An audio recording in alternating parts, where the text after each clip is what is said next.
आज आम नुआ रेसिपी गोटे तैयारी करवा मु गाँ जाइली गाँव गोटे पणस नहीं कि आसती देखा जाऊला पणस बड़ किंतु ता भीतर अल्प ही कल बाहरिला ता फल कलरू मंजी काढ़ी नेबा मंजी काढ़ला परे ताको हाथ रे चकटी तार जाली अंश काढ़ी नेबा तापरे चाउल चुना गिना नहीं छाणीदेबा पुणी अटा गिनाए लुण स्वाद अनुसार जुआणी हाथ में मंथी देबा पुणी अलैच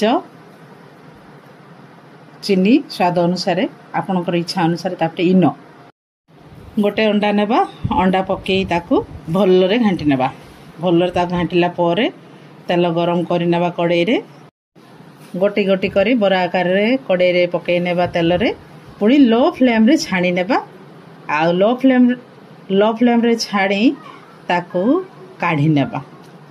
जदि हाई फ्लेम रे छाणीबा ताले पड़ी जिबार संभावना अछि तापर ताकू काढ़ी नेबा ए मेघुआ पागरे ब्लैक टी सहित ए बरा को एंजॉय करि नेबा। Thank you.